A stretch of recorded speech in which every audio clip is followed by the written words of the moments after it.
Everybody. So today I'm going to be doing my case study presentation on case study number 4 for Sandra Santiago. So we're going to start with the presenting issues.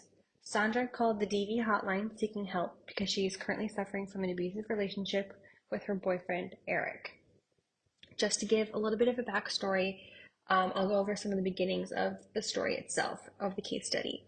So the story begins with Sandra and her friend Maria's house, and Maria is encouraging her to call the domestic violence hotline after seeing that Sandra had developed some new bruises from her boyfriend. Sandra is hesitant because she feels as though, Eric is her only family, that she has left. It's just her and him, and, she calls and she seeks out help, then, you know, she'll just be all alone. So her friend Maria ends up grabbing the phone and dialing the number for her and handing her the phone so that she can talk. But when Judy, the social worker that is working the domestic violence hotline, answers the phone, Sandra hangs up. She can't do it. Maria then goes on to encourage her, build her up, telling her that, it's time, that she needs to seek out some help, to get away from Eric, move out. So Sandra ends up calling back, telling Judy that she's seeking help, from her abusive relationship with her boyfriend. And Judy suggests that they meet face to face and really go over the details and seeing, what kind of services that she's seeking and, what's going to work best for her.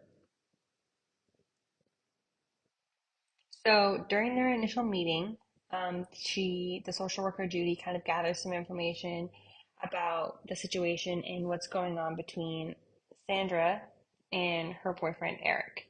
So just some highlights of the meeting. Sandra, 20 years old currently, and her boyfriend Eric, currently age 21, have been together since they were 17 years old. She states they argue a lot and sometimes he hurts her. She states that he gets angry a lot, especially when he drinks, and sometimes for no reason at all. Eric tends to get quite jealous easily over other men and ends up hitting her. Also, when Judy had asked Sandra, kind of what the abuse entails, she said that it included everything from slapping, punching, choking, knocking her down, and he would sometimes use a belt on her. She also stated that Eric, would verbally abuse her as well as use derogatory and demeaning words and phrases.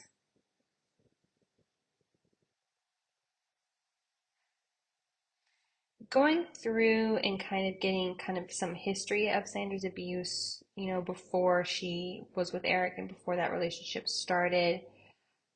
Sandra states that her mother was 17 when she got pregnant with her, and that her mom never really wanted a baby and didn't really give her and pay her much attention. Her biological was abusive towards her mom growing up, both verbally and physically. She did state in the case that some at night she would hear her parents fighting and she would hear her father, being abusive towards her mother. Um, During the case study, while reading it, we don't really know what happened to him. All we know is that eventually her mom did end up marrying, Sandra's current stepfather. Sandra does have a younger sister as well, who ends up, that was living with her at the time, who ended up getting abused a lot by her mom. Um, there was some mention of some homicidal tendencies on, you know, Sandra's part, because she felt as though, if she took care of the situation, then the abuse would stop and, she could protect her little sister. Obviously, she never went through with it, but it was mentioned that, sometimes people get to that point in their life where they feel as though that's the only way out. There was also some mention of some suicidal thoughts as well, but there was never any attempts that were mentioned. Um, Sandra also brought to light that as a child she was molested by her stepbrother, And whenever she approached her mother and stepfather about it, they didn't believe her. They blamed her. They would beat her for lying. Um, and they wouldn't take anything that she said to heart, and they pretty much ignored her. So because of that, the abuse from her stepbrother continued until she eventually ran away at age 15, um, leaving New York to head to Florida. And because of her abusive past and the relationships that she had with her family, she started using drugs, alcohol, and ended up eventually going to rehab at 17 for both of those things. And at rehab, that is where she had met her current boyfriend, Eric. This next slide is just going to give some kind of like general information and background information about Sandra that was kind of gathered during her stay at the domestic violence, the shelter that they have there, kind of just what the shelter staff observed about her. So Sandra is the middle child of seven. She is of Puerto Rican descent. She did end up coming to the shelter only weighing about 90 pounds because she did say that her boyfriend liked to see her skinny. Um, Sandra ended up graduating high school and then continued her education through Job Corps. She is currently working a part-time job, but isn't making enough for her to live on her own and support herself. Um, so this is also probably why, she felt as though she couldn't leave her current relationship because, where's she going to go? Who's she going to live with? She has nowhere else to go. She has no money. She doesn't, get enough money to pay for anything. So she felt as though, she had no choice but to stay in her current relationship. She's also refusing to get any financial assistance from the state, from the government, none of that. Um, as we continue to, kind of just give some general information, Sandra was raised in a Catholic church. She used to be involved, but she's not so much anymore. She is still very much a spiritual person, and she said she holds a lot of weight in her faith, to kind of help her move forward with her life. The staff noticed that Sandra loves to write in her journal, loves to write poems. Overall, the journaling has been, great for Sandra. It's a great way for her to express her feelings and get out some of her emotions on paper, um, especially when she feels as though, she can't really talk to anybody else. It's good that they're getting out. While talking with Sandra Moore, she doesn't really have much of a relationship with her family, except for the younger sister that, she was living with currently at the time at home. She does speak with her on occasion while having been to the shelter, but that's the only phone call that she has made and that has come to her.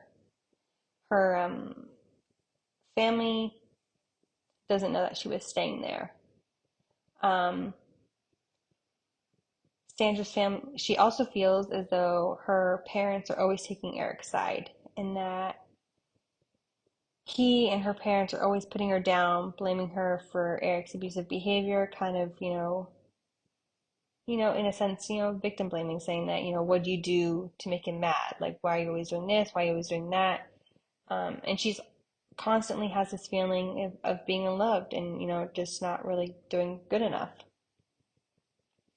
But it was also mentioned, overall with her stay there, she was completing her daily chores, she was following all the rules, but she kind of is keeping to herself. She doesn't really interact much with the shelter staff. She doesn't really interact much with the other people staying there. So the shelter staff were kind of worried that, she may be contemplating going back to stay with Eric. So moving on to theories, the first mid-level theory that I chose for this situation would be the empowerment theory. The empowerment theory promotes that clients are in charge and they know what their needs are. It allows social workers to empower individuals to create change on their own behalf, taking personal responsibility for change by identifying personal strengths, recognizing and removing structural barriers, or through various other methods such as advocacy. The empowerment theory also reduces self-blaming and allows those to really take their power back and to empower them to advocate for themselves and for others like them. Some empowerment theory pros would be that it promotes people to have skills necessary to create and sustain change, addresses oppressive discrimination and marginalization as structural problems, and enhances individual strengths, removing barriers and effective social change. A second theory that I chose would be motivational interviewing. That would be from this week's lesson. And motivational interviewing is a client-centered directed method for enhancing intrinsic motivation to change by exploring and resolving ambivalence. Motivational interviewing is great during the contemplation stage of life, kind of when you're just starting to figure out how to move forward from your situation. It can offer a way to have supportive conversation with clients in a non-threatening kind of way and help them consider negative effects of problem behaviors related to relationships and their overall well-being. It helps clients prepare themselves for, changes in life. The motivational interviewing pros would be that motivational interviewing is great because it focuses purely on the client. It focuses on empathy, active listening, understanding, and just overall care for the client and their well-being. This would be the perfect way for client and social worker to talk in a non-judgmental environment and make the client feel as comfortable as possible. It encourages clients to build the proper self-confidence and resiliency to be able to make their own decisions. And overall, I believe that this theory would be the best decision and course of action for Sandra. She definitely needs to learn some self-love and some self-confidence. And, she really needs that independence, to really know that she can do things on her own. She can, she can make it. She can move forward. Coming to the end, kind of just some extra things to know about working with domestic violence. I just kind of wanted to add my own perspective. I did work with, some domestic violence victims and worked in a shelter and answered a hotline, phone for myself.